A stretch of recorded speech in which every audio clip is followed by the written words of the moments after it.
Bum bum. Here we are. So episode 7. Just want to let you guys know real quick that we're not exactly live. This is going to be a pre-recorded show that'll be released to you at the proper time. So tonight we're talking about the things that kids do, right? Yeah.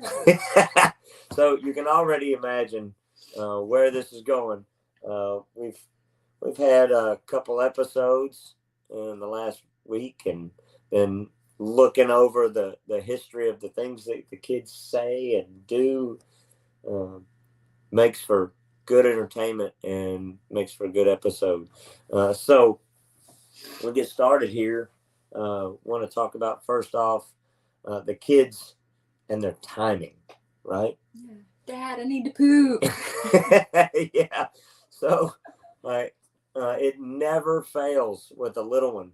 You know, you're in the vehicle, you're driving down the road, and you've got 20, 30 minutes before you get somewhere, and you could be in the middle of nowhere, or you could be in the worst possible place, it's right? always the worst possible place. Always. Like when you're at the worst bathroom, Dad, I gotta poop.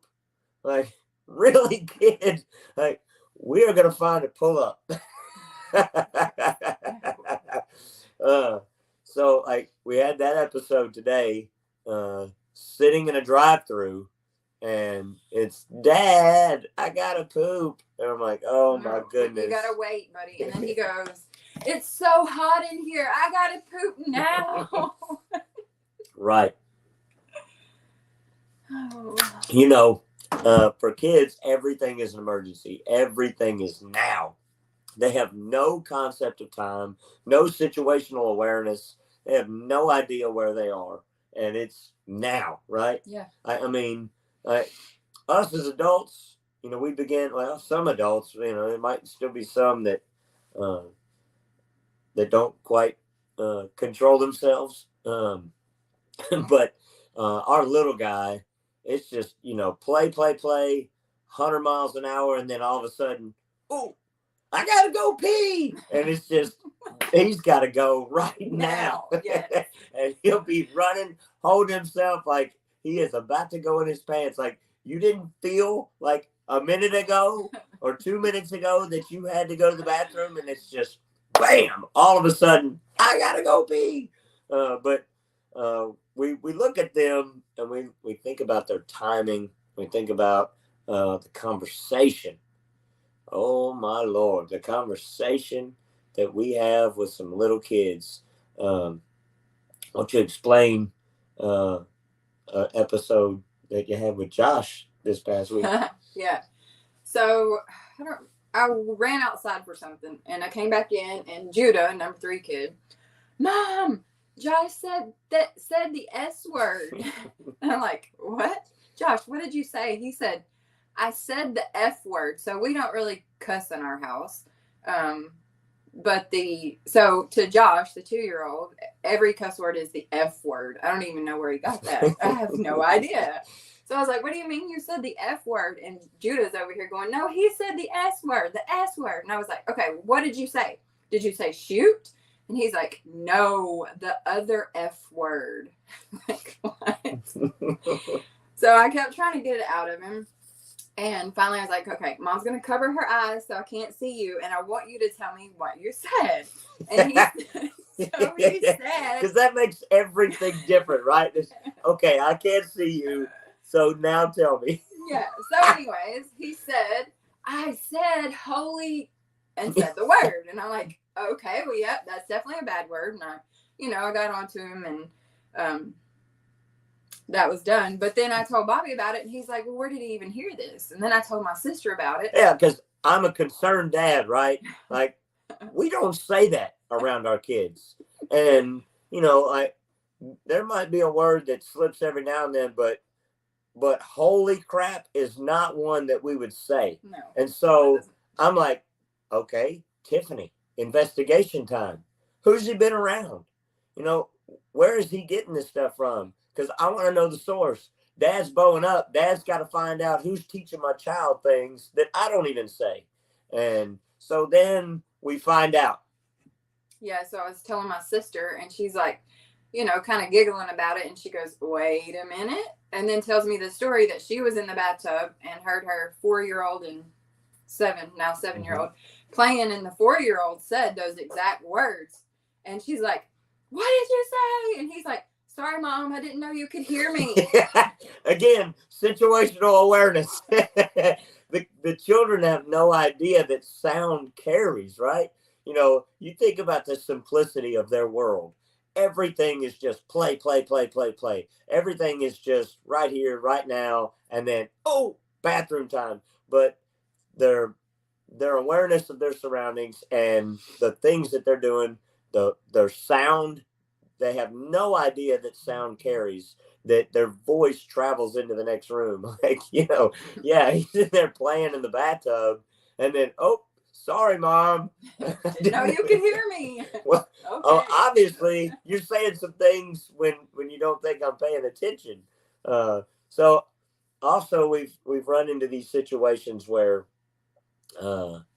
like, the curse words come about, and we know that it's not coming from us because we do our best not to say that around our kids. And in my mind, it doesn't take a lot of intellect to let the words fly. It takes a good bit of self-control, and I think it shows a lot of maturity to just say something else. Most of you have seen movies, and you've seen Home Alone when Harry gets busted in the face, or all the wrenches come down on his head, and he's just like, you can mumble and just say other words. Like, my wife can make up some stuff, and you're like, what in the world did you just say? Robin from Batman and Robin a long time ago would say some stuff, and she's got him beat. Like, she must say some things. I'm like, what was that? But our oldest learned a couple words from his great grandmother, and that was kind of surprising because we were like, our first kid, and then he says a cuss word. Like, whoa, hit the brakes. What happened? Where'd you get that from? Only he could tell us at 2 because he's like Bobby. He's attention to detail. So he's like, well, Meemaw burned her hand on the stove, and that's what she said. So kids will tell on you. They're very honest too. They can be liars and they can be honest, all in the same thing. Right. And then, like, some other things that we were discussing earlier, we were just talking about, like, how there is some kind of an alarm that goes off in a child's brain when mom gets more than 5 foot from them. I don't know about your house, but in our house, as soon as my wife crosses the threshold of the door, the kids just immediately stop. Like, where's Mom? Like, they can sense my presence is gone. Right, like, wait, like, what do you mean? What do you need Mom for? Where's Mom? You don't need her for anything. They're playing, and she walks out the door, and then just boom. So, is it Allie? Anytime the electricity goes off, it could be storming. Allie. A tornado could be ready to pick our house up, and she'll sleep right through it. But as soon as the power goes off, the fan stops, the refrigerator stops, and then she's just like, I'm in the dark. What do I do? Yeah. Mom, the power's out. Okay, what do you want me to do about Close it? your eyes, you'll never know. But when she walks out the door, it's just instant. Where's Mom? Like, what do you need Mom for? What's wrong? What's going on? What? I need Mom. Where's Mom? Like, the 2-year-old is the worst out of all 4 of them. It's just, where's Mom immediately? And I'm like, Dad's right here. What do you need? I need Mom. What do you need Mom for? I need to go where Mom is. I need Mom. What do you need? No, or even worse is they could be sitting right next to you. Any of the 4 could be sitting right next to you and want a drink or a snack or anything, and just be like, hey, Mom. Like, Dad is not even in the room. Dad is just a piece of Can you furniture. ask your dad? Can dad help you?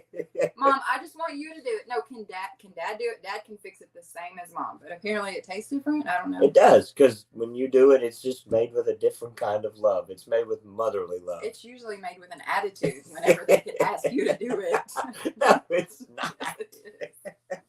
Oh, she makes me look like I'm terrible. No, like, not you have an attitude. Me have an attitude. Well, they sit right next to me and they're looking at me. It's not like they didn't know I was there, but it's just like, Mom, like, your dad is right next to you. What do you need Mom for? It's the same thing with her going out the door. They just instantly need her. Like, Mom's gone. What do we do? The house is going to fall apart. Oh my gosh, we're going to die. Mom just went out the door. And then we have Josh. So all of our kids have a different personality. Obviously, every child's different, but they all have a different, a slightly different attention to detail. So we have Jacob that Jacob is Bobby Jr. He is Bobby Jr., but he also. Other than he don't talk a lot. Yes, he does not talk that much, but he just puts his brain in neutral. Most of the time, it's just sitting there idling, the lights on, nobody's home, and he's just like, "What? I wasn't paying attention. What? I don't know what you just said." It's just teenage hormone brain. Yep. But he's attention to detail. If you tell him, "Hey, pay attention, lock it in," then he's got it. You know, the things that he needs to pay attention to, you might have to nudge him and you might have to just pop him in the back of the head every now and then, but he gets it and he'll roll on. But there's always the exception to the rule. There's always the one child that's far different than the rest of them. And that would be number 4. Number 4. Number 4. He's attention to detail. He's very attention to detail. So, you know, the one thing is that he noticed something about my wife that none of the other kids ever said a word. I'm sure none of you have noticed. We've made mention of it. That's what I'm saying. I'm being sarcastic. We've made mention, but the little guy, like, he brought this conversation about. So you tell it. Okay, so he's sitting in my lap, and he kept looking at me. Was he even 2 yet? Maybe barely 2. Maybe. Because it was a while ago. Maybe barely 2. He was probably 1. And he looked at me and he said, Mom, why are your eyes so crooked? None of our other children have ever said anything. And Jacob was sitting there and he's like, what did he say? And so I was laughing and I said it. And he goes, how did he notice that? Because Jacob's like, I was like 12 or 13 before I even noticed. Right. But this little guy, and he'll look at you. He's got this look that he does, and he kind of curls his lip. He's just like, and he'll ask you, yes, like, so serious. And he'll ask these random questions, or he'll say the weirdest stuff. And I believe that he has the wildest imagination out of all 4 of them. Oh yeah. And some of you that only have one child, you know that one child plays well together. That you don't have to worry about the arguing, the fighting, the blame game. He did it. She did it. She's touching me. You're sitting too close to me. You have to push me off of here. Right? So one child plays well together. And then you also know anytime anything happens, you know exactly which child did it. You don't have to play Perry Mason and figure it out. Or you don't have to put them on trial and threaten their life to tell you who did something. But Josh, my goodness, and it has to be the name. It has to be the name Josh. I think so, definitely. And I can say this because my best friend in this whole world, Josh, is the one that my child is named after. And oh my goodness. I told him it wasn't a good idea to start with. Oh my goodness.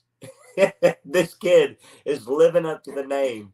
And like the things that he says, like, I mean, your eyes are crooked. Why are your eyes crooked? You know, what other child noticed that at 2 years old? Just the things that he says, the things that he does. Like, I shouldn't be amazed. You know, I mean, having 4 kids, we should be prepared for anything, right? No. But like children are like snowflakes. Every single one of them's different, and they will they will bring comedy. They will bring drama. They will bring everything possible to the table, and I love them. I love them all for being different, and we get good comedy out of it. We get good talking I points feel like from we our should children. include 2 and 3 somewhere in here. We just kind of left them out. And well, like that's just kind of the way life is too. Like Just leave your kids. child number one, no, child number one. We have 1,000 pictures from child number one. Child number two, we have a few. Number three, we didn't really have any pictures of number three, But then we have a lot of number 4. and we have a lot of number four. But number 3 is it wrong to call your kid weird? Like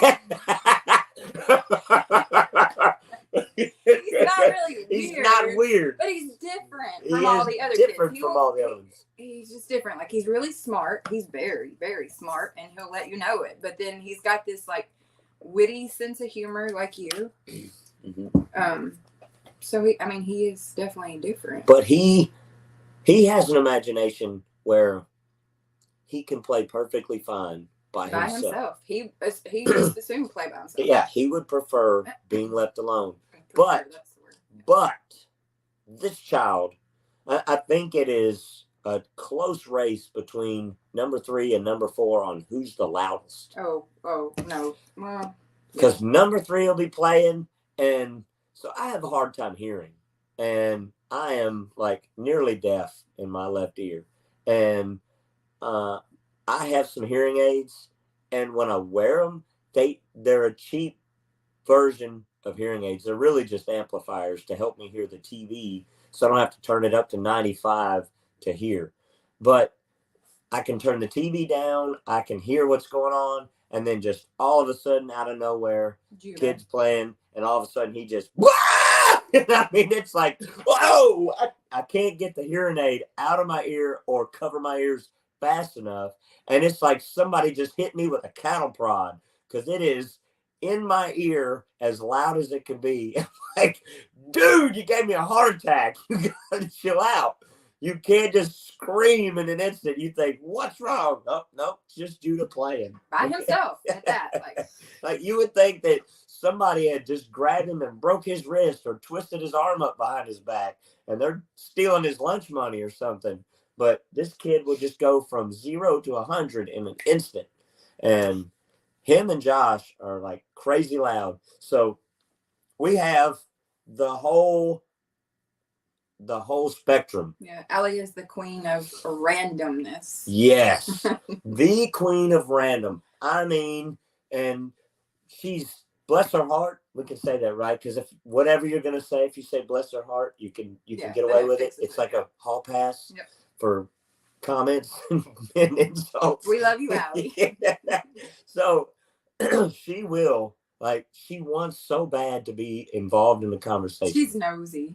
Yes. Nosy. Yes, that's it. It's not that she just wants the attention, but she is nosy. Mm-hmm. So explain that, please. Wait, how am I supposed to explain it? She just likes to know everything about everybody, but then she don't keep it to herself. She has to share everything she knows about everybody with everybody. So if you've ever talked to Allie, you probably know every detail of our family, only it's like, what's the word? Like, I don't know the word I'm looking for. It's not all the way right. Yeah. Ever. Some of it's misinformation. She never hears all the details. She only hears a little bit, and then she's like, oh, I gotta go run with this. She hits the high points. Yep. Yeah. And she wants so bad to be involved in the conversation that she'll just jump in with this random stuff that happened like 4 years ago or something. And she's like, hey, Dad, remember that thing you did that was funny? Like, what? You're like, what do you mean, baby? And you don't try to be condescending or anything. You don't try to put her down, but you're just like, what? Where did that come from? But she is the absolute queen of random. And and we have had to have the conversation with her several times about, baby, things that go on in our house, things that go on in our lives. That's our family stuff. everybody in the world don't have to know all of our business. There's some things that we don't share on here. This is not our way of just being a dumpster fire and just giving you all our business, right? We hit the high points, but Allie will give you every bit of information, right? Yeah. Without warning sometimes. Yeah. Mm-hmm. And we love her so much. She's our only girl, and don't tell the rest of my kids this, but she's kind of my favorite. Oh, you're not supposed to have favorites. Every parent has a favorite. But the kids always go through it. Who's mom's favorite, who's dad's favorite, in the order. Like, they're all off because I love them all the same. Mom won't admit it. Mom won't admit which one is a little more dear than the others. They're all dear to me, but there are days that I like some better than others. Depends on now attitude. Josh, he has a special place because he's the smallest. He requires the most attention. And parents, you know that. There's one, if you have multiple kids, you know that there's one that requires more attention. There's one that requires more discipline. There's one that requires more of something. Like I said before, they're all different. So, yes, you love them greatly, but there's going to be one that's just like Allie being the only girl. Like, my boys have to be tough, and I give them tough love. But my daughter, she has a special place because she's my only baby girl. She's my princess. She's also the princess who will spout out when she was younger in Walmart line, "Mom, that lady is so fat." Kids can bring the embarrassment like in an instant. You're speaking truth, but sometimes we don't speak truth out loud. Sometimes you keep it to yourself. We got to get run. We got to get going here. We got to run. Huh? We got to get running. We have been running nonstop, and for the next 2 weeks, I believe 2 weeks from today, we will be running nonstop. So it's a good running. Yes, but we should be home in the evenings. We've got some running and stuff to do this evening, so we had to pre-record this to get it to you on. But we hope you enjoy it. We hope you continue to follow us along as we go through these episodes and journeys and all the things up and down, in and out. So again, comment, like, subscribe, and email us. So here we are live at outlook.com. Like, for real, email us. We've never even gotten an email. I know that's surprising, but geez, just email us. So here we are live at outlook.com. Email us. Give us some things that maybe you want us to touch on, some subjects and stuff that maybe you've struggled with, or maybe you just want to hear our perspective. So we're going to keep pushing these episodes, whether you comment and subscribe or not. But we'd like you guys to be along the journey with us. Right. So we want to include some of your stories. We've got one girl that actually contacts us and asks us to touch on some points and things like that. So be a part of the crowd, right? Yeah, the cool crowd. The cool kids group. So continue to watch, continue to go along with us. We thank you for the few of you that do like and have subscribed and watch our videos every week. Thank you for some of the comments. Thank you for some of the messages that we get. Thank you. We do appreciate you, and we want to continue. So hit us up anytime, day or night. Send us an email, and we will respond, because we don't have a team of people. This is our team right here. We don't have somebody else that we're going to kick you off to and say, here, somebody respond to this. I hear kids come on. Yep. So we're just about to be interrupted by kids, just the way life goes. So here we are, episode 7. Hope you enjoyed.